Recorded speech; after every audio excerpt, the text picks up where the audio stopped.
Ang kwentong ito ay hango sa totoong buhay. Mula ito sa isa nating kabayan. May tago na lang natin sa pangalang Ranjo. Taong 2008, probinsya ng Cebu. Tubong probinsya si Ranjo. Hindi na bago sa kanya ang kwento tungkol sa samot-saring kababalaghan. Paminsan na rin siyang nakaengkwentro ng aswang. May pagkakataon pa, pinarusahan ng duwende, naging pasaway sa gubat. Ngayong lumipat siya sa tahanan ng tiyahin dahil mag-a-abroad ito para mairaos ang buhay. Walang kasama sa bahay ang unika iha kung kaya't siya ang pinakiusapang makasama. Isa pa, siya na lang din ang natitirang malapit na kaanak. Para naman sa parte ng binata, gusto niyang siya ang magbantay sa pinsan dahil walang tiwala sa mga kapitbahay. Nauso din noon ang panggagahasa at ang pinakamalala, menor de edad ang sangkot. Magandang babae ang pinsang si Emily.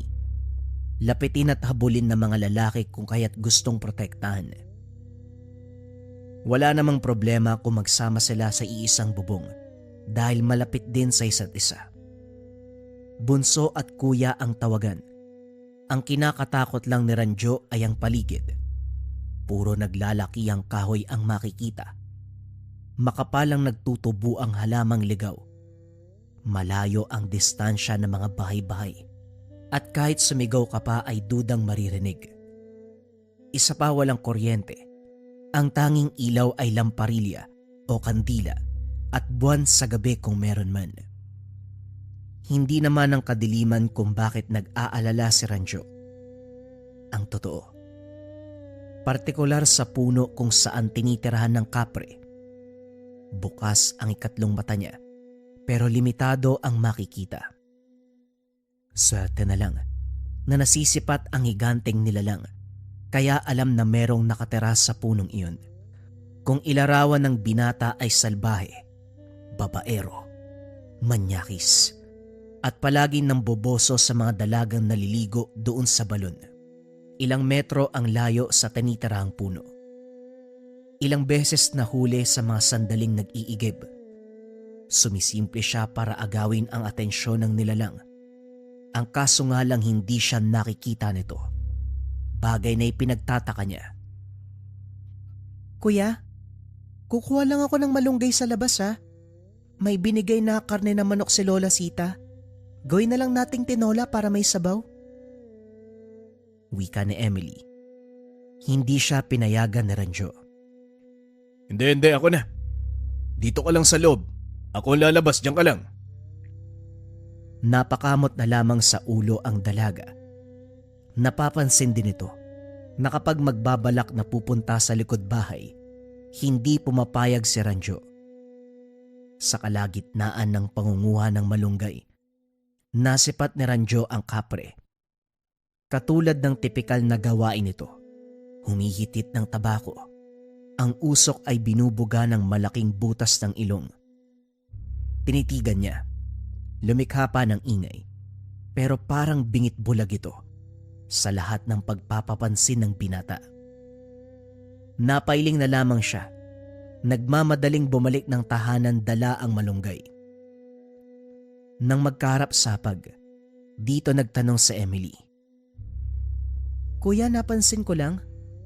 Bakit parang kapag magpapaalam ako na pupunta sa likod, kukuha ng malunggay o magwawalis ayaw mo? Bakit ba? May hindi ba ako pwedeng makita doon? Bawal na ba akong umapak doon? Ang dami mong tanong. Hindi naman sa ganun. Hindi ba may kapre dyan sa puno? Ayoko lang na makita ka ng higanteng yun. Mamaya magkagusto sa'yo eh. Naniniwala ka pa rin sa ganyan, kuya.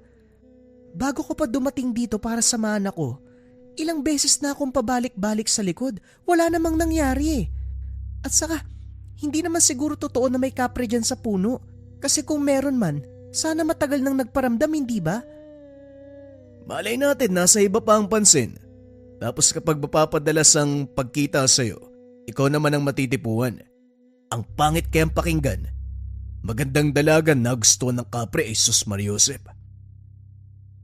Wika ni Ranjo. Natawa ang pinsan. Puro ka talaga kalokohan, kuya. Ay nako, hindi naman ako naniniwala sa ganyan. Mas maniniwala pa ako kung sasabihin mong may duwende. Kasi naparusahan ka dati, hindi ba? Ayan, ang galing mong mambaliktad. Ikaw ang pinag-uusapan, tapos isisingit mo ang nangyari sa akin noon. Ay nako, kumain ka na nga lang. Nagpatuloy sa pagkain ang magpipinsan. Ilang sandali pa ay natapos na. Si Ranjo ang umako sa paghuhugas ng pinagkainan, samantalang si Emily ay pinagpahinga na. Takip silim pa lamang, pero kahit papano may liwanag ng araw sa labas. Kung kaya't dali-daling inasikaso ang mga hugasin dahil sa likod bahay nalalagay ang pwesto. Sa kalagitnaan, hindi nakaligtas sa binata ang kapre na nakatingin sa tahanan. Diretso ang mga mata sa kwarto ni Emily. Wala pa namang ginawa. Panay lamang sa pagbuga ng usok mula sa hinithit na tabako. Gayunpaman bantay sarado ang kilos. Pagkatapos ng gawain, nagsunog ng dahon ng mga sako. Ang matapang na amoy nito ang pumukaw sa atensyon ng nilalang. Sunod-sunod na napadaing ng malanghap. Ngiting tagumpay naman ang makikita sa mukha ni Ranjo. Kaso nga lang, hindi pa rin siya nakikita nito. Ay sus naman, sa ganung paraan lang pala maaagaw ang pansin mo eh. Hindi mo ba talaga ako nakikita? O ayaw mo lang akong pansinin? Alam mo yatang kukontrahin kita eh. Sige lang, kapag nanggulo ka pa sa pinsan ko, makikita mo talaga, subukan mo lang. Matalim ang titig sa kapre. Bigla itong naglaho nang hindi na makayanan ang matinding amoy. Disoras nang maalimpungatan si Ranjo sa ingay ng kaluskos sa labas. Dali-daling sumilip sa bintana. Nakita niya ang kapre na yinuyugyog ang sanga sa inuupuan. Parang nagagalit. Nang mapansing panay ang pagtingin sa baba, mahinang napatawa ang binata dahil hanggang ngayon, umuusok pa rin ang sinunog kanina, direktang tumatama sa puno ng kapre. Ang laking higante pero takot sa usok. Naku naman, ganyan lang pala ang gagawin para galitin ka. Sige, bukas mas dadamihan ko pa ang pagsusunog. Kinabukasan maaga pa lamang ay nag-ipon na ng dahon si Ranjo. Papatoyin lamang ng kaunti sa init ng araw, tapos susunugin mamayang hapon para inisin ang kapre. Kaso nga lang, naging abala sa mga sumunod na oras dahil pinatawag ng kaibigan para magpatulong sa pangunguha ng halamang gamot para sa lolong manggagamot. Si Mang Waldo ang siyang tumulong sa kanya ilang beses matapos mabiktima ng elemento. Hindi nakauwi kaagad dahil naimbitahan pang maglaro ng baraha. Marunong at may kaunting barya kaya kumasa. Takip silim na nang maalala ni Ranjo na naiwang mag-isa ang pinsang si Emily. Dali-daling nagpaalam. Taranta ang bumungad nang makita ang kapreng nakangiting nakatitig sa pinsan na nag-aantay sa kanya sa bakuran. Otomatikong bumunot ng posporo, sabay sindi ng sako.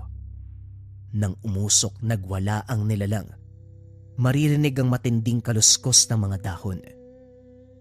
May problema ba, kuya? Kung makapagsunog ka naman ng dahon parang importanteng-importante. May nangyari bang hindi ko alam?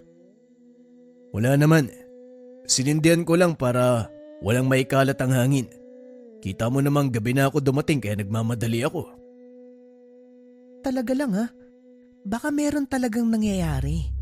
Ayaw mo lang sabihin sa akin, ano ba kasi yun?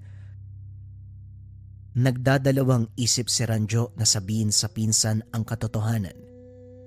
Inasahan niyang magiging katulad ng unang pag-uusap ang sagot nito.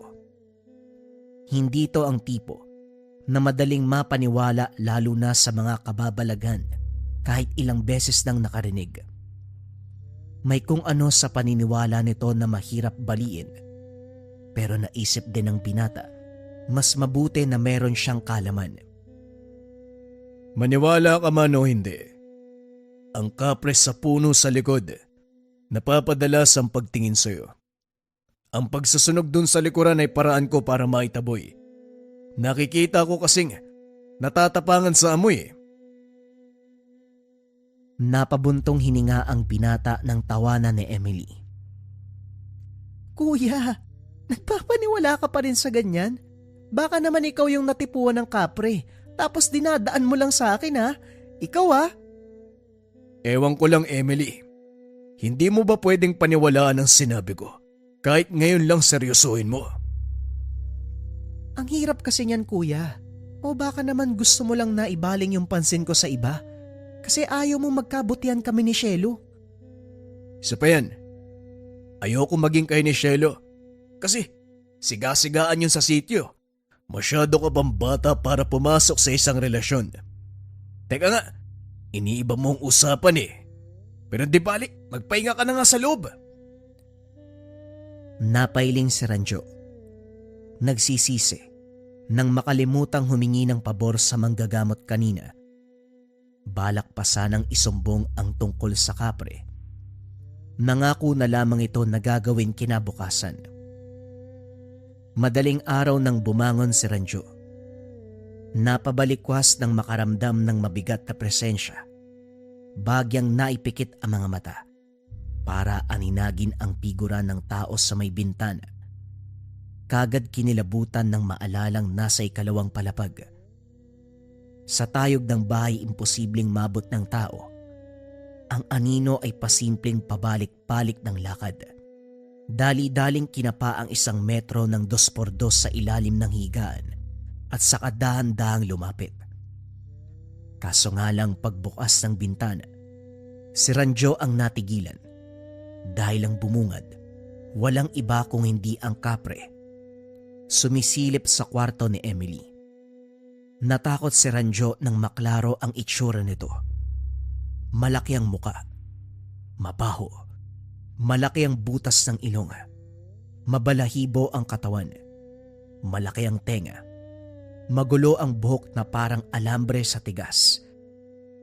Hindi nawawala ang amoy ng tabako, ang mga matang mapupula, nakatuon sa kinalalagyan ni Emily. Sarado ang bintana pero dahil may ilaw sa lamparilla, kahit papano naaaninag ang loob. Nang tangka ng kapreng buksan ang bintana, walang pagdadalawang isip na hinampas ng paulit-ulit. Natamaan ito, pero mababakas ang pagtataka. Panay ang tingin sa paligid. Hinahanap kung ano ang tumatama sa ulo. Tumilapon ang binata nang hampasin ng malaking kamay ang kinalalagyan. Gayunpaman, hindi may kakaila ang reaksyon ng nilalang. Hindi siya nito nakikita. Ilang sandali pa, ito na mismo ang kusang umalis. Si Ranjo sa kabilang banda, hindi nakatulog sa kakaisip. At upang malinawan, maagang lumabas ang binata, pinuntahan si Mang Waldo. Kagad naman siyang hinarap dahil wala pang ginagawa. Walang paligoy-ligoy. Diretso ang paliwanag. Manong, bakit hindi ako nakikita ng kapre? Merong gumagambala sa amin pero hindi niya ako nakikita. Hindi ko alam kung sinasadya ba o kung ano eh. Pero kung gusto ko siyang saktan, kagaya ng paghampas ko kagabi, natatamaan ko siya, Manong eh. Ano bang nangyayari? Ngumiti si Mang Waldo. Ang totoo'y may ginawa sa binata nung huling ginamot. Napapagod na kasi sa pabalik-balik nito, kung kaya naman gumawa na ng hakbang. Hindi ka rin titigil. Kung walang sagot na makukuha kaya sasabihin ko na, pinainom kita ng apog na asul. May hinalo ako para manatili sa loob mo ng ilang buwan. Para naman matagal-tagal bago ka mabiktima uli ng elemento. Ilang ulit ka nang pumarito para magpagamot eh. Nagsasawa na ako sa mukha mo kaya ginawa ko yon. Wika ng matanda na ikinagulat ni Ranjo. Ano ho? Asul na apog? Ano naman yun? Hindi ba ako mahihilo niyan? Sabi mo pa naman nasa loob ng katawan ko. Malamang hindi. Makakabuti nga yun sa katawan mo, lalo na sa espiritual na kamalayan. Inaabsorba nito ang positibong enerhiya at tinataboy ang negatibo. Sinamahan ko na rin ng sabulag para naman makapagpahinga ka sa pambibiktima ng mga elemento. Naging suki ka na kasi. Ngayon na hindi ka nakikita ng kapre, sabihin mo, samantalayin mo, gamitin mo para may paglaban, may pagtanggol ang pinsan mong babae. Bibigyan pa ba kita? Dahil sa tumatakbong ideya sa isipan, walang pagdadalawang isip na humingi ng asul na apog si Ranjo. Kaunti lang ang ibinigay ni Mang Waldo dahil may pagdududa sa ngiti ng binata. Tinuruan lamang ito kung paanong gamitin at binalaan na sakalang huhugutin kapag kinakailangan. Pagsapit ng takip silim, dumiretso sa likod bahay si Ranjo para magpausok ng dahon. Binudburan ng apog na asul. Pinaypayan pa ito para dumiretso sa punong tinitirahan ng kapre. Takip silim kung kaya't lumabas ang nilalang. Nagwala sa napakabahong amoy. Pinaghalong sunog na sako at ang amoy ng asul na apog. Palipat-lipat sa ibang puno para lang makaiwas. Hindi tinantana ng binata. Tinodo ang pagpaypay. Humabol ang usok sa nilalang. Napakalakas ang tawa nang makitang natatarantang lumayo ang higante. Parang unggoy na lumalambitin sa mga sanga. Sumusot ito sa masukal na bahagi.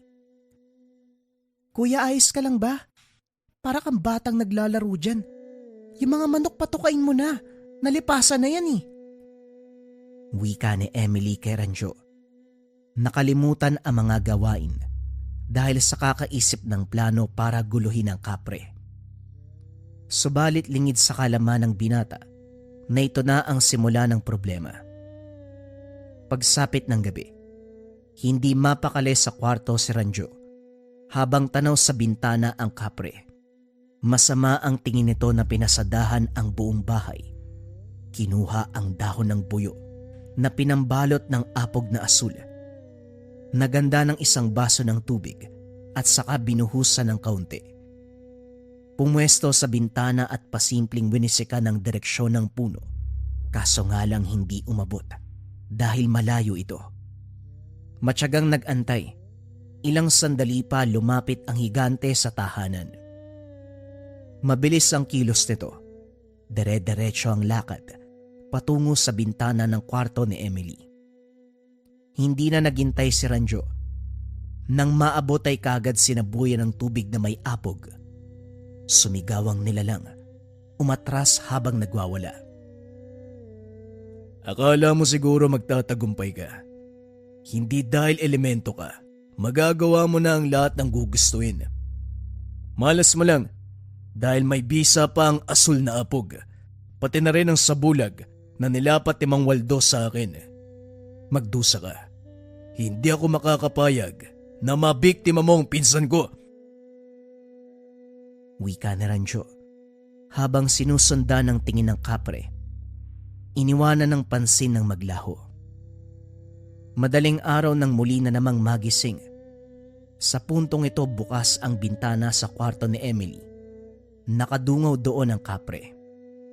Dali-daling nagtungo sa kabilang silid si Ranjo. Walang pasabing nagsaboy ng apog. Nagwala naman ang higante habang hinahampas ang mukhang umuusok. Napasok sa asul na apog. Ilang beses natumba. Halos pagapang na bumalik sa puno. Maingat namang isinara ang bintana at nilagyan ng apog para hindi na malapitan ng elemento. Kinabukasan, umaga pa lang natanaw ni Ranjo ang kapre. Masama ang titig nito habang humihit-hit ng tabako. May bakas pa ng pagkapaso ang muka at ang isang matay tinapala ng dahon. Mahihimigan ng bigat sa presensya. Mas malala kumpara sa normal. Muling nag-isip ng paraan si Ranjo para tuluyang mawala ang kapre. Hindi uubra ang apog dahil maitataboy lamang sa maiksing oras. Nang mabilang ang naipong pera, pinuntahan ng magtotroso para ipaputol ang puno. Dahil pera ang pinag-uusapan, pumayag ang mag-amang Floro at Opel. Agarang tinumba ang puno. Tignan na lang natin kung saan ka napupulutin ngayon. Ang sabi pa naman mapili kayo ng punong titirahan. Doon ka na sa malayo. Huwag ka nang bumalik dito para hindi na magulo ang buhay mo. Magmula ng araw na naputol ang kahoy, hindi na nagparamdam ang kapre. Subalit may pagbabago sa pisikal na anyo ni Emily. Ang makinis na balat, biglang gumaspang na parabang matandang babad sa init ng araw doon sa taniman. Nagrereklamo na rin dahil napapadalas ang paghirap sa paghinga tuwing gabi. Aniya, parang may mabigat na nakadagan sa dibdib. Nung una, inisip ni Ranjo na baka namana ng pinsan ang sakit sa balat ng yumaong ama at ang kakapusan sa hininga nakuha sa ninuno na may karamdaman sa puso. Pinagpalagay ng binata na ganito ang lahat. Kaso sigurado si Emily na merong mali. Pinaliwanag ng mabuti kay Ranjo ang pangyayari. Nakikinig naman ang binata pero hindi kaagad na proseso ng isipan. Sigurado siyang lumayas na sa lugar ang kapre kaya nahirapan siyang maniwala na may nakikitang tao ang pinsan. Pabalik-balik ng silip sa bintana. Walang sino mang makakakyat sa bahaging iyon dahil walang matutungtungan o maaapakan. Isa pa, ang tanging makakagawa ay isang higanteng kapre lamang. Sigurado ka ba talaga sa sinasabi mo? Baka naman nananaginip ka lang o namamalikmata. Hindi nga kuya, sigurado talaga ako. Malaki nga yung ulo eh. Tapos parang malaki din yung pangangatawan. Kasi halos sumakto sa bintana eh. Kapag nandyan siya, bumibigat yung dibdib ko. Parang may sumasakal sa akin eh. Napalunok si Ranjo. Kinakabahan. Napapatanong kung wala na bang bisa ang asul na apog. Ubus na rin ang apog na hiningi sa manggagamot. Kampante na sana na wala ng manggugulong nilalang. Pero ito sila ngayon. May bagong kinakaharap. Kuya, itong nangyari sa akin. Baka biktima ako ng elemento. Tignan mo yung balat ko gumagaspang na oh. Unti-unti na ngang nagiging kulubot eh. Huwag ka mag-alala. Puntahan natin si Mang Waldo. Hihingi tayo ng tulong sa kanya. Sa ganitong usapin, siya lang ang makakatulong sa atin. Inakay ang pinsan patungo sa tahanan ng manggagamot. Maging sa paglakad ay hirap na rin ito. Namanhid bigla ang mga binti. Kaagad naman silang inasikaso ng manggagamot dahil sumakto ang pagdating. Kakatapos lang nito sa pagsuri sa naunang pasyente. Unang tingin pa lang napailing si Mang Waldo, sabay sulyap kay Ranjo. Binigyan ng paunang lunas ang balat ng dalaga. Pagkatapos ay pinagpahinga muna. Tinawag ang binata para makausap.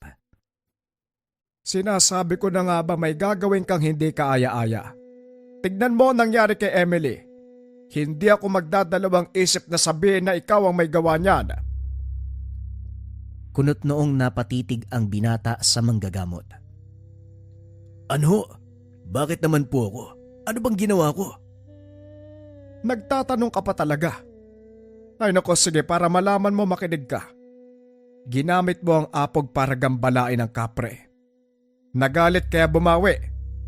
May utak ka naman sana, kaso hindi mo ginagamit na maayos. Ang bilin ko, gamitin ang asul na apog bilang pangontra. Hindi gawing sandata para unahan mo ang nilalang. Ang nangyari, binalikan ng pinsan mo. Binigyan ng karamdaman sa balat para masira ang kagandahan. Ang sinasabing hirap makahinga sa gabi. Dahil yon sa marahas na pagdalaw ng nilalang. Inunahan mo kasi kaya nagkaganito. Nagulat si Ranjo habang nakikinig sa salita ng manggagamot. Dito na pagtanto ang ginawa sa nilalang.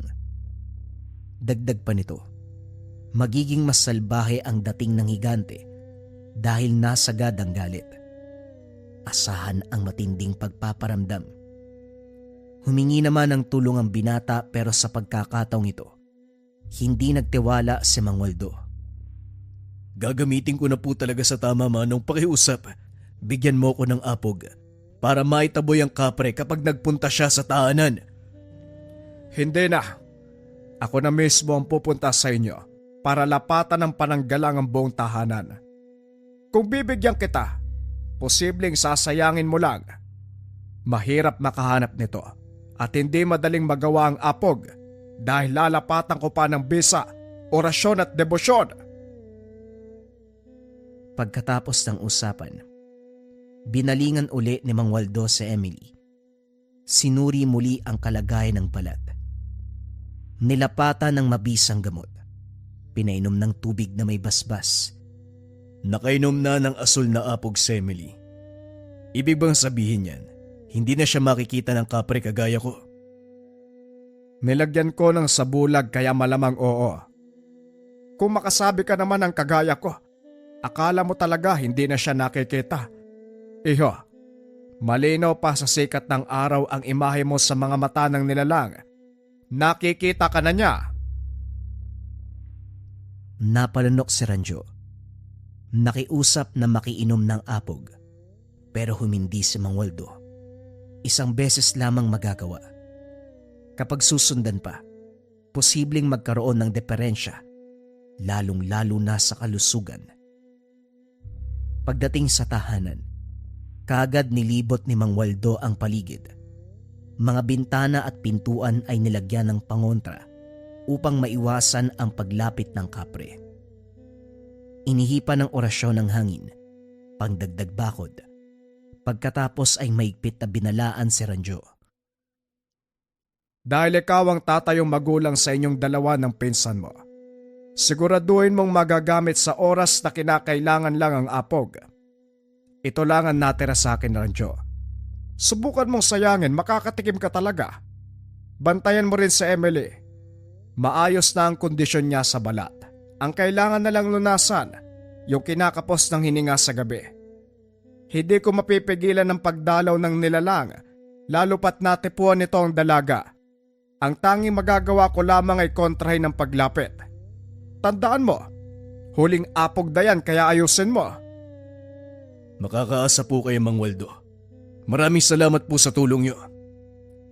Matapos matanggap ang dahon ng buyo na ginawang balot sa apog na asul, binantayan niya ang pinsan. Nakatulog kakaiyak nang mapagtantong biktima ng kapre. Sinisi niya ito dahil ayaw siyang paniwalaan. Kung noon pa naniwala na, siguro hindi ganito kalala ang takbo ng kaganapan. Gayunpaman, winaksi na lamang ng binata ang naisip dahil kung tutuusin, nangyari na ang dapat mangyari. Hindi nagtagal, maririnig ang kaluskos sa labas. Sinundan ng mabigat na yabag. Pagtayo ni Ranjo, bumungad ang anino ng kapre. Litaw sa kadiliman ang nanlilisik na mga mata. Dere-derecho ang lakad pero biglang nahinto nang makita ang binata. Dumako ang tingin sa hawak nitong dahon ng buyo. Biglang tumigas ang muka. Bumalandra ang galit. Nagpatuloy sa paghakbang bago maisapoy ang apog na asul. Nabitawan matapos makaramdam ng pagsakal. Nataranta si Ranjo. Naiangat siya nito. Nagtaka dahil sa pagkakataong iyon. Magkasing tangkad lamang sila. Nakapasok ng hindi namalayan. Tuwang-tuwa habang siya naman ay nahihirapan. At hindi lang yun. Binalibag sa kabilang bahagi ng tahanan. Gumulong pababa ng hagdan. Sumunod ito at patuloy na sinaktan. Gumapang sa kinalalagyan ng patalim. Sinaksak ng makabunot ng kutsilyo pero wala itong epekto. Muli siyang binalibag. hanggang sa unti-unting umikot ang paningin gawa ng pagkabagok. Nang makita nitong hindi na halos makakilos, tumalikod na at saka binalingan ng pansin si Emily sa itaas. Sinikap ni Ranjo na makahabol pero huli na. Nakadagan na sa natutulog na pinsan. Nakapikit pa rin ang mga mata ng dalaga pero mapapansin ang pangingisay ng katawan. Malapad ang pagkakangiti ng kapre habang sinasakal ito. Nang masipat ni Ranjo ang dahon ng buyo, dali-daling kinuha at syumempo sa pagbukas ng bibig ng nilalang. Mabilis na isinubo ang lahat ng apog. Nagwala ito sabay bitiw ng nakakabinging sigaw.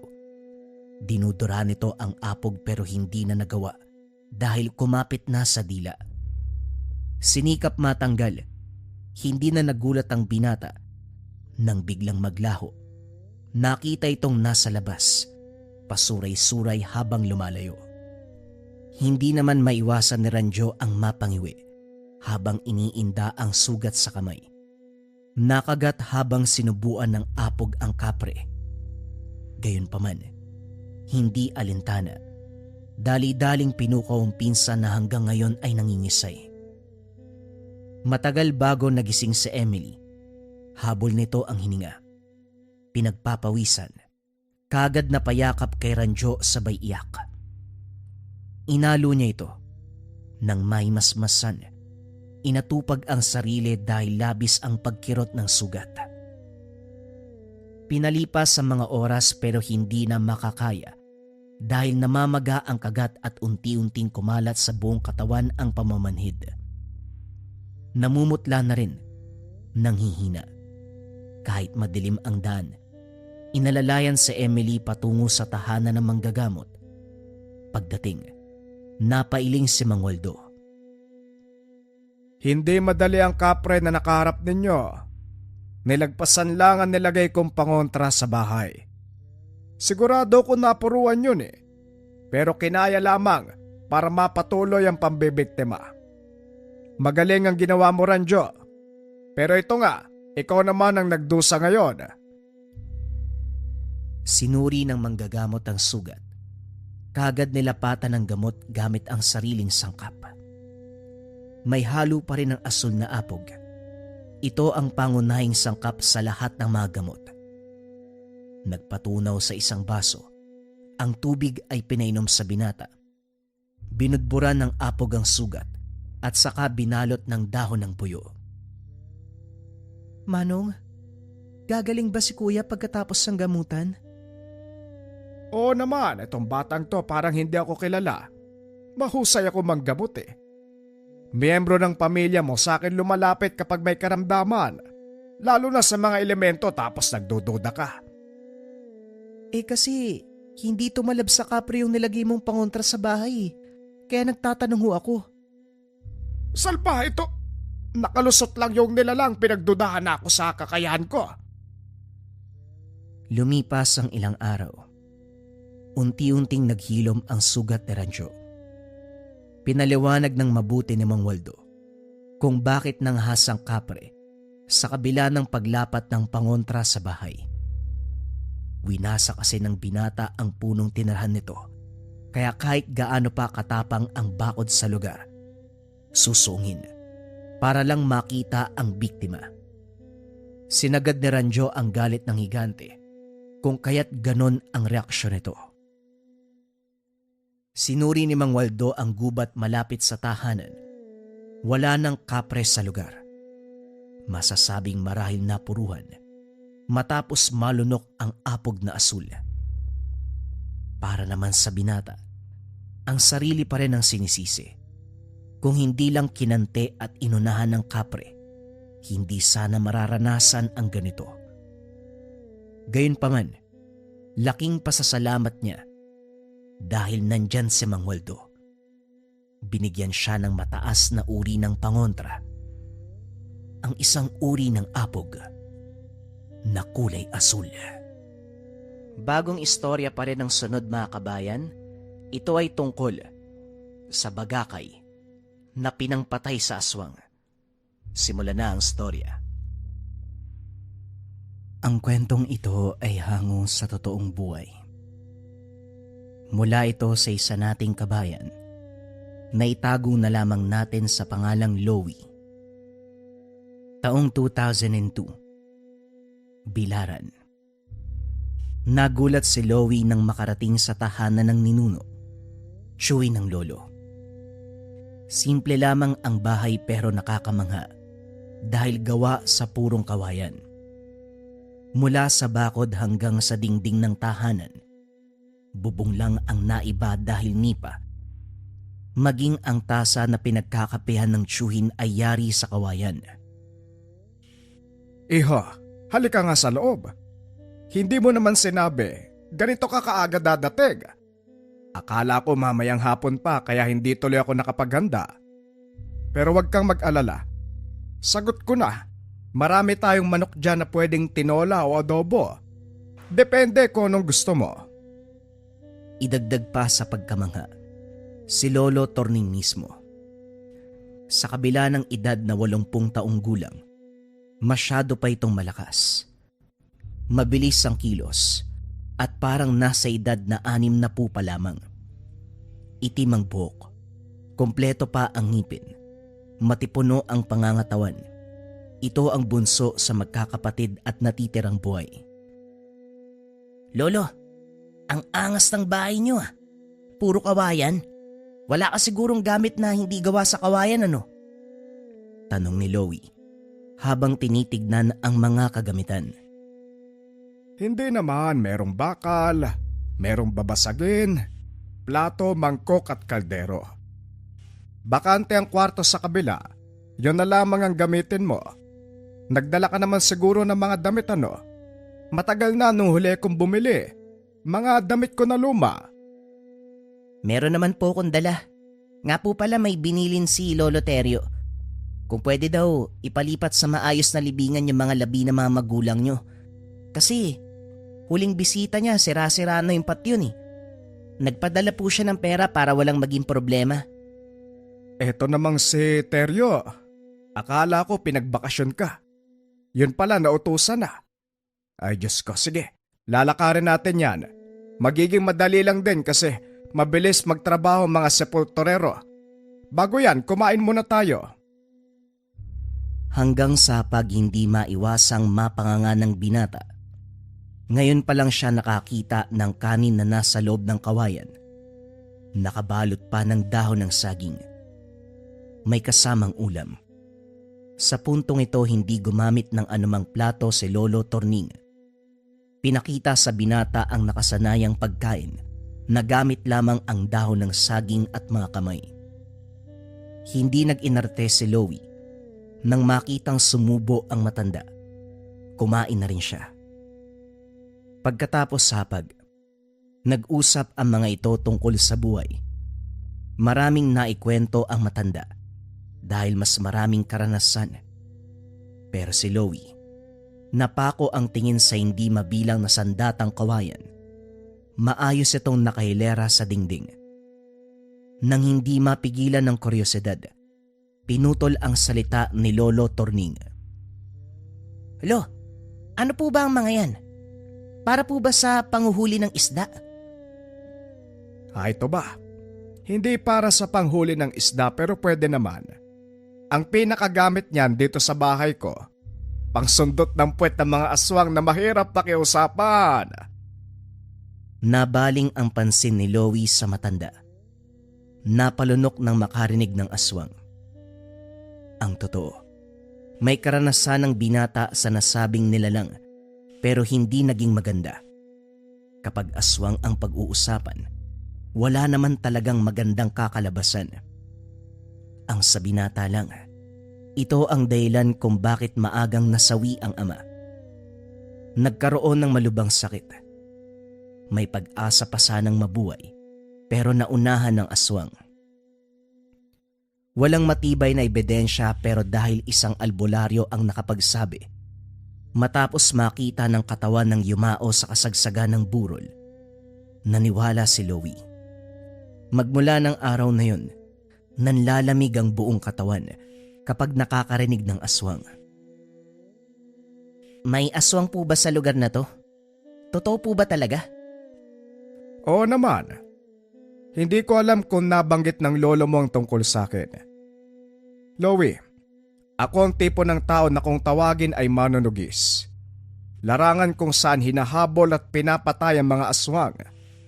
Kung ito ang pag-uusapan, marami na akong napugutan ng ulo at ang mga kawayan na yan ang tanging sandata ko. Kumuha ng isang bagakay si Lolo Torning at saka maingat na inabot kay Loie. Muling napalunok ang binata nang mahawakan nito. Paano po to nakakapatay ng aswang? Simpleng kawayan lang naman to ah. Parang isang tira. Mababa. Natigilan ang binata nang subukang baliin ang bagakay. Binuhos ang lakas pero bigong mahati. Kinuha na lamang ito ni Lolo Torning. Simpleng kawayan pero malupit ang bisa. Hayaan mo, kapag may aswang na napagawi sa paligid, sisiguraduhin ko masasaksihan mo kung paano kong gagamitin ang kawayan na ito. Wika ni Lolo Torning. Ibinalik na rin sa ayos ang bagakay. Napahugot ng hininga si Loie. Napatitig sa sandatang kawayan.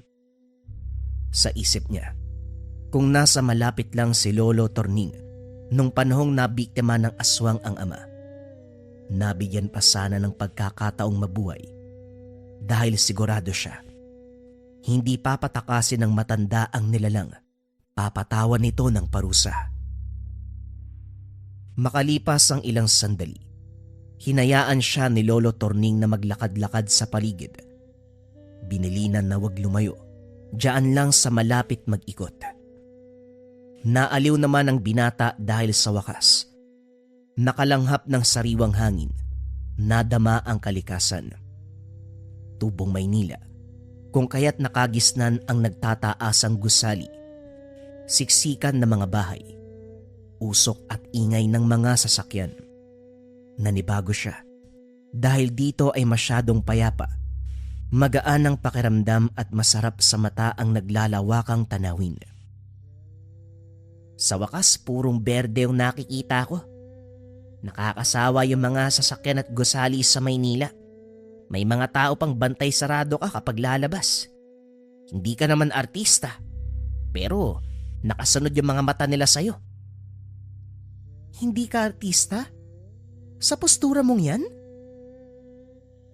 Napalingon si Loie nang marinig ang boses ng isang babae. Pagtingin, bumungad ang dalagang probinsyana, si Meralda. Anak ng maralitang magsasaka na nakatira sa kabilang barangay. Napagawi dahil may sakahan sa unahan at ang kinalalagyan ni Loie ang madalas na pasyalan. Oo, hindi ako artista. Siguro gwapo lang. Ilang ulit nang narinig ni Loie ang ganitong papuri, pero iba ang dating ng babae ngayon. Bagyang nahiya ang binata. Meralda nga pala. Pasensya na kung naistorbo kita ha. Ang totoo, dito ako pumupunta kapag wala nang ginagawa sa taniman. Kakatapos lang kasi magdilig ng mga halaman eh. Ganun ba? Ako pala ang nakaistorbo sa'yo eh. Nauna ka kaysa sa akin. Loie nga pala ang pangalan ko. Tubong Maynila, pero sa bahay ako ni Lolo Torning nanunuluyan ngayon. Lolo Torning? Lolo mo yung manunugis? Hindi kaagad nakasagot si Loie sa biglaang pag-iba ng tono ng babae. Pilit pinoproseso ng isipan kung saan siya nagkamali. Pero kaagad bumawi si Meralda at sinabing nagulat lamang na merong artistahing kaanak ang matanda. Tumawa na lamang si Loie sa sinabi nito. Nagpatuloy ang kwentuhan ng dalawa. Nagpakilala sa isa't isa. Nahinto nang marinig ni Loie ang boses ni Lolo Torning. Lumingon siya para tawagin din ito. Ipapakilala sana si Meralda pero nagulat nang biglang naglaho. Kamot ulo na lamang siyang umalis kasama ang matanda. Nag-ihaw ng manok ang dalawa. Sa kalagitnaan, napatanong si Lolo Torning kung sino ang kausap kanina. Sinagot naman niya ito pero mahihimigan na parang may mali sa reaksyon ng matanda. Tangulang pero may kakaiba. Hindi nag-usisa si Loie dahil tutok ang pansin sa pag-iihaw. Nang nasapag na sila, napansin ng binata na hindi mapakali si Lolo Torning. Panaylingon kung saan-saan, kung minsan pa ay biglang tatayo, sisilip sa bintana. Tumagal ito hanggang natapos sa pagkain. Nang hindi pa rin maperme, nagtanong si Loie. May problema po ba, Lolo? Kanina pa kayo balisa ah. Hindi maganda ang pakiramdam ko. Parang may umaaligid. Huwag ka munang lumabas. Baka mamaya biglang may lumitaw eh. Sinasabi ko na nga ba. Loie, dito ka lang sa loob ah. May itataboy lang ako sandali. Nasundan ng tingin ni Loie ang matanda. Kumuha ng iilang bagakay. Nagsugbit ng itak sa tagiliran. Nagmamadali itong lumabas. Dire-diretso ang mabilis na akbang. Kabadong nag-aantay ang binata sa pagbalik ni Lolo Torning. Lumalim ang gabi sa paglipas ng oras. Hindi na rin siya mapakali dahil kakaiba ang hatid ng pakiramdam ng katahimikan. Ilang sandali pa, nagliwanag ang muka ng mabungaran ito. Pero natigilan ng makita ang mantsa ng dugo sa mga kamay. Hinahabol pa ang hininga. Ano pong nangyari, Lolo? May hinabol po ba kayong ligaw na hayop? Higit pa sa isang hayop ang hinabol ko. Malas lang hindi ko napuruhan eh. Daplis lang ang inabot. Nagtatakang tumitig si Loie kung pagbabatayan ang dugo sa mga kamay at damit. Hindi masasabing daplis. Hindi na rin makita ang dala nitong bagakay kanina. Gayunpaman, hindi na lamang nag-usisa. Nang mga sumunod na oras, hindi pa rin ito mapakali. Maging ang binata na nagmamasid na tatakot sa hindi malamang dahilan. Kinabukasan maagang nawala ang matanda. Hinanap si Loie pero hindi matagpuan. Binilang ang bagakay. Kulang ito. Naisip na baka lumabas muli si Lolo Torning. Sa kabilang banda naman nagdududa sa nangyayari. Gayunpaman minabuting mag-antay kaysa mag-isip ng kung ano-ano. Tanghaling tapat nang makabalik ang matanda. Pawisan. Namumula ang muka sa pagbilad sa araw. May bitbit itong kambing. Ang sabi ay pinakatay ng kumpare. Nang makita ang bagakay sa tagiliran, nakumbinse sa binigay na rason. Maraming lakad pagsapit ng hapon. Nagpunta ng simbahan para magpaalam sa paglipat ng mga labi. Nagtungo ng sementeryo para kausapin ang mga sepulturero. Mabilis kumilos ang mga ito lalo na nang abutan ng suhol. Si Loie ang nagbabantay sa pagtatrabaho ng mga ito. Samantalang si Lolo Torning naman, bumalik ng simbahan para sa ibang pakay. Sa kalagitnaan, naisingit ang binata sa usapan ng mga sepulturero. Artista ka ba? Ayos yung mukha mo ah. Ganda ng tindig, parang si Fernando po. Gumaganap sa pelikula ng bakbakan no. Artista ka sa Maynila ano. Wika ni Mang Jose at Mang Danying. Ay hindi ho. Isa akong ordinaryong tao. Minsan nangangarap maging artista. Pero malabo. Hindi kasi ako talentado eh. Ganun ba? Sayang naman pala, may iba tayo. Ano yung aswang na naitumba ng Lolo Torning mo? Nakasalubong kasi namin eh. Hindi nakausap kasi may hinahabol. Sa reaksyon mo parang wala kang alam ah. Apo ka ba ni Torning? Hindi nakasagot si Loie. Kamot ulong bumalik sa pagtatrabaho ang mga sepulturero. Dito rin napagtanto. Aswang ang hinabol kagabi. Pagkatapos sa sementeryo, dumaan muna sa tindahan ng tabako. Lalapitan sana ni Loie si Meralda na nasa kabilang tindahan pero kagad pinigilan ni Lolo Torning. Hindi direktang sinabi, idinaan sa pag-utos na tumulong sa pagpili. Nagpang-abot pa sila sa sakayan pero hindi pa rin makalapit dahil sa matanda. Napailing na lamang ang binata. Pagdating ng tahanan, dito na siya nagtanong. Kilala niyo po ba si Meralda, Lolo? Bakit ayaw niyo akong palapitin sa kanya? Sa napapansin ko, umiiwas din siya sa inyo.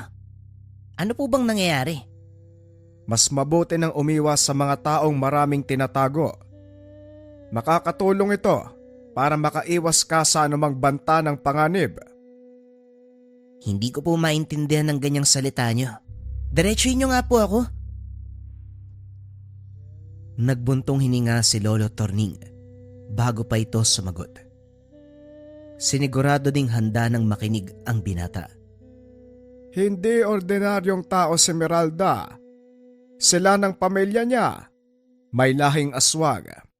Kaya nga pinigilan kita kanina dahil baka may palhim siyang gawin. Mabiktima ka pa. Natahimik si Loie. Pilit pinoproseso ng utak ang narinig. Kung siya lang ang magsasabi, mahirap maniwala na aswang si Meralda dahil kung tutuusin napakabuti nito. Magaan ang pakikitungo at madaling kausap. Wala siyang nararamdamang kasamaan. Natural lang din ang presensya. Subalit nabura ang paniniwalang iyon nang sundan ni Lolo Torning ang salita. Ang aswang na hinabol ko kagabi ay ang ama niya.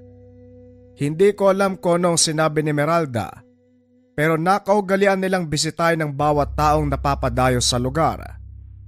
Walang nakakalam nito kung hindi ako lang, dahil sa kakayahan kong makaramdam. At isa pa, maraming beses ko na silang nahuli. Hindi nga lang mapatay-patay, ginagabayan yata ng demonyo eh. Hindi po ba kapag aswang nangangamoy sila?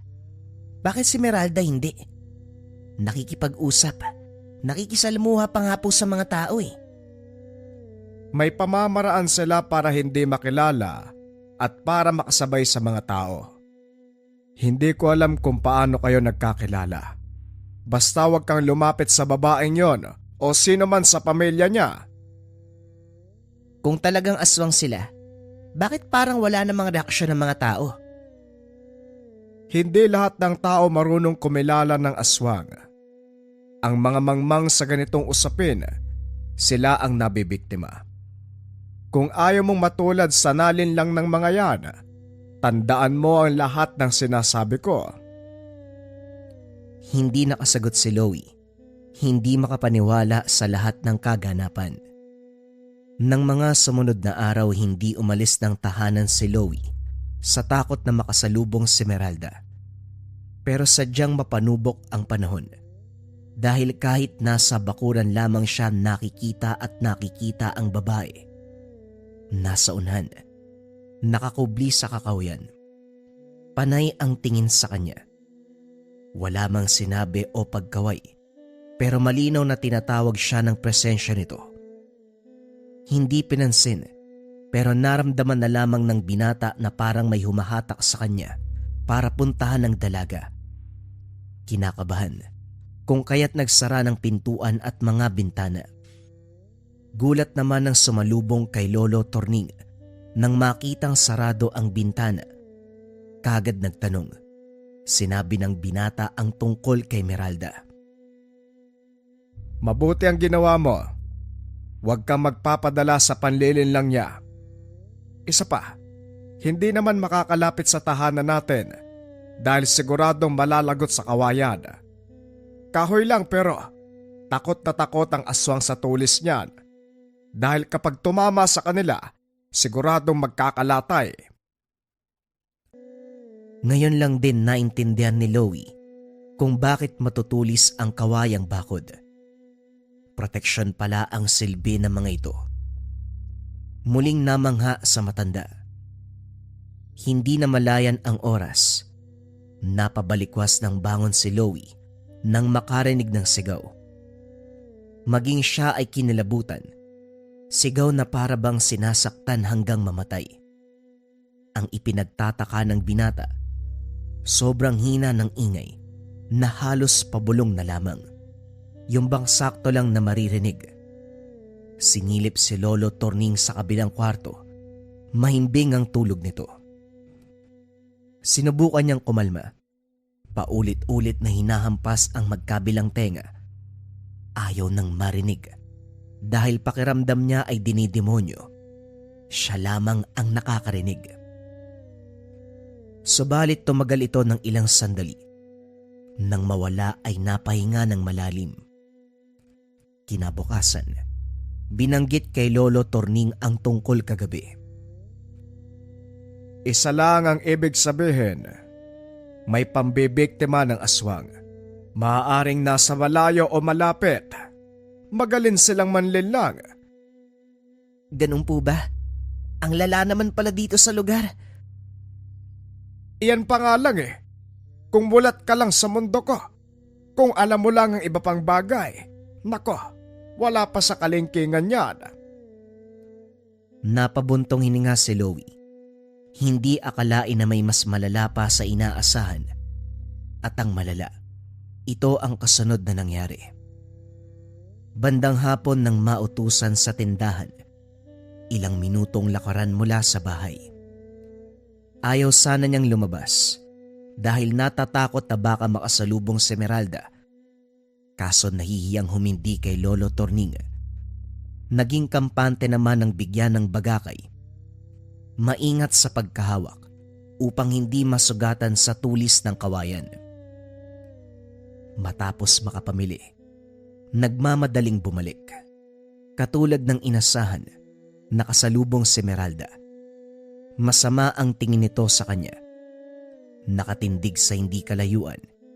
Sinubukan ni Louie na lumis ng daanan pero hindi makapaniwala ng sa bawat direksyong nilingon.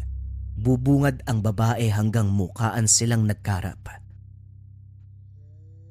Takot ka ba sa akin, Louie? Magkaibigan tayo, di ba? Sinong hindi matatakot sa'yo ganyan yung pinapakita mo? Ano ko ba talaga? Sino ka ba? Tumitig lang si Esmeralda. Maigpit ang hawak ni Louie sa bagakay. Lalapit sana ito. Kaagad dinuro ang kawayan. Dali-daling napatras ang babae. Walang nagawa ng kumaripas ang binata. Sinundan pero may distansya ang pagitan. Naglaho bigla nang mapansin ang paglabas ni Lolo Torning.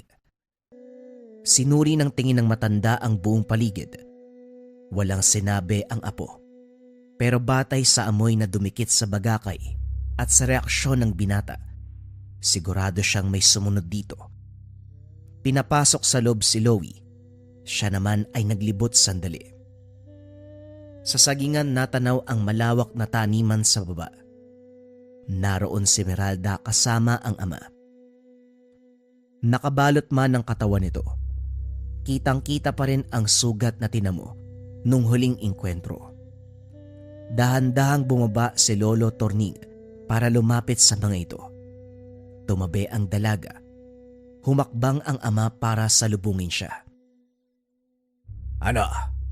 Ipagyayabang mo na naman ba ang kakayahan mong pumatay ng aswag? Wika ni Dado. Masyado ka namang mainit. Huwag mong subukan ang pasensya ko. Marami pang magsasaka sa paligid. Ayaw mo pa namang malaman ng iba kung sino talaga kayo. Pasalamat ka. Mukhang ako pa lang ang nakakaalam sa katauhan nyo. Marami na tayong engkwentro. Hindi ko maintindihan kung bakit hindi kayo mapatay-patay eh. Wala na akong pakialam sa iba. Basta tantanan nyo ang apo ko. Ikaw naman, Iha. Alam ko maitsura si Louie. Pero huwag kang mangarap ng tapos. Alam ko ang ibig sabihin ng kilos mo. Pabayaan mo ang apo ko. Matapos magsalita, dahan-dahang naglakad palayo. Pagsapit ng gabi, hindi makatulog si Louie dahil sa kakaibang pakiramdam. Panay ang likot sa higaan nang tumagal tumayo at palipat-lipat ng pwesto. Makalipas ang ilang sandali, may kung sinong tumawag. Hindi nakilala ang boses dahil pabulong. Nang sundan ng pinanggalingan, bumungad si Esmeralda. Kumuway sa kanya. Tinawag siya. Lalong nagtaka si Loie sa nangyayari dahil may puwersang sapilitang humihila sa kanya. Kahit anong pigil, malakas ang hatak nito. Matagumpay siyang tinangay. Napansin na lamang ng binata na binabaybay ang daan hawak ang kamay ni Esmeralda. Dinala siya sa tahanan nito. Bumungad ang nakangiting si Dado. Pinaupo siya sa hapag. Sa harapan ng pagkain. Walang lakas si Loie sa mga sandaling ito. Para bang kontrolado ng iba ang katawan at isipan. Nang kumain sila Esmeralda, sumabay din siya. Sumubo ng sumubo hanggang sa naubos ang laman ng plato. Pagkatapos hinatid na pabalik. Malinaw na naalala ni Loie ang kaganapan pero sa tuwing susubukang banggitin, hindi niya maibuka ang bibig para kay Lolo Torning. Bigla siyang nahihilo kaya hindi matuloy. Buong araw sa kwarto dahil nabibigatan sa katawan. Hindi makakain dahil busog na busog. Nang araw na yon nagpaalam si Lolo Torning na aalis para asikasuhin ang ibang bagay. Hindi nakaharap ang apo dahil nasa loob lamang ng kwarto. Hindi nag-usisa. Pinagpalagay na masama ang pakiramdam. Buong akala'y normal na karamdaman. Yung pala simula na ng hagupit ng aswang. Si Loie sa kabilang banda. Nangihina at antok na antok pero hindi makatulog. Nakakarinig ng bulungan kahit wala namang nag-iingay. Ilang oras na magmula nung huling kain pero hanggang ngayon ay busog pa rin. Kapag hihinga ng malalim ay sasakit ang dibdib. Kabadong-kabado sa ideya na baka may masamang ginawa ang mag-amang Dado at Esmeralda. Ngayon naman ay nagdadalawang isip kung totoo ang nangyari sa hapunan o sadyang sanhi lamang ng malikot na imahinasyon. Maging ang sariling pag-iisip na apektuhan, hindi na alam kung ano ang totoo sa hindi. Nakahilata sa buong oras hanggang sa maratnan si Lolo Torning. Nung una, inakala ng matanda na nagbibiro lang dahil sa sahig humiga. Nakapikit pa ang mga mata. Naboryo ka siguro dito dahil ikaw lang mag-isa. Sa dami ng pwedeng gawin, pagpatay-patayan pa talaga. Bumangon ka na nga riyan. May pansit dito pagsaluan natin. Hoy, Loie, tama na ang pagbibiro. Bumangon ka na. Halika dito sa mesa, Loie! Nilapitan ni Lolo Torning. Hindi makapaniwala nang maramdaman ng katawan nito. May bakas ng pangyayanggaw. Dali-daling inalalayan at maayos na hiniga sa papag. Kinuha ang mga gamit. Sinimulang kontray ng sumpa sa loob ng katawan. Matapos mapahiran ng lana ang tiyan, dahan-dahang hinilot. Pinakiramdaman kung ano ang nakain nito. Naningkit ang mga mata nang makilala ang nakapang bukol. Hindi to basta pagkain ni hinaluan ng sumpa. Isinantabi muna ang galit sa gumawa nito kay Loie. Inuna ang kaligtasan ng binata. Nahirapan siyang alisin sa katawan ng sumpa. Ipapasuka sana kaso walang malay. Naghintay na lang muna kung kailan babalik ang ulirat. Hindi naman ito nagtagal. Nang maimasmasan, kaagad tinanggal ang bagay sa loob ng katawan. Sinabayan ng hilot ang pagsuka ni Loie. Dumuduwal ang binata habang si Lolo Torning hinihilot ang tiyan. Sinugatan ng kaunti ang bahagi kung saan nakapa ang bagay. Hindi nagtagal ay inalabas din. Dito nasagad ang pasensya ng matanda sa mag-amang aswang. Dali-daling niligpit ang putol na daliri ng tao na kinargahan ng sumpa bago pa man makita ni Loie. Nang nasa mabuting kalagayan na ang binata, sumaglit si Lolo Torning sa tahanan ni Dado. Naraanan sa taniman ang anak nitong si Meralda. 10 oras na, pero nagkukunwari na may ginagawa. Hindi niya ito pinansin. Dumiretso sa bahay nito. Ibinaon sa bakuran ang 3 pares ng bagakay. Pagpasok sa loob, walang pasabing inatake si Dado. Nahuli ito ng kilos kung kaya't tinamaan sa balikat. Kahit sa mga oras na ito, swerte ka pa rin. Hindi man lang dumiretso sa puso ang bagakay. Demonyo talaga, no? Hindi bale na. Dahil hindi ka nakinig sa pakiusap ko. Sinusubukan nyo talaga ako eh. Makikita nyo kung anong hinahanap nyo. Inimbitahan talaga ang apo ko para kumain. Ang lakas ng loob nyo. Muling sinaksak ng bagakay si Dado. Napakalakas ng hiyaw. Napansin na lamang ni Lolo Torning na merong presensya sa likuran. Nakaiwas bago matamaan ng atake ng asawa nito.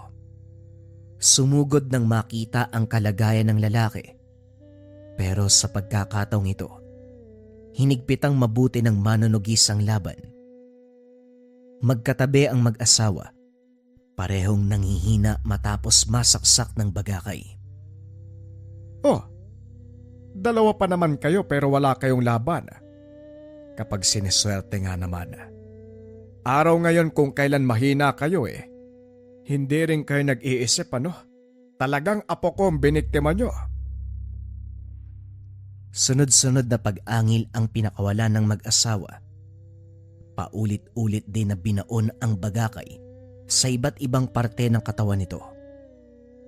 Maririnig ang sigaw ni Meralda. Tarantang-taranta sa nangyayari. Kaso hindi makapasok dahil sa nakabaon na bagakay sa daan. Nang masagad si Lolo Torning, hindi nagpatawad. Tinapos ang buhay ng mga ito habang mahina pa ang pagkaaswang. Ilang pares ng bagakay ang ibinaon sa puso ng mag-asawa. Paglabas bumungad si Meralda. Humahagulgol habang nakatitig ng masama. Nahihinigan ni Lolo Torning na gusto nitong sumugod pero dahil sa kainaan ay hindi nagpadalos-dalos. Tumabi ito. Pinanood siyang umalis. Binalaan niya ang dalaga. Iha, ikaw na lang ang natira sa pamilya mo. Kung gusto mong mabuhay, manahimik ka at wag na wag nang manggugulo sa mga tao.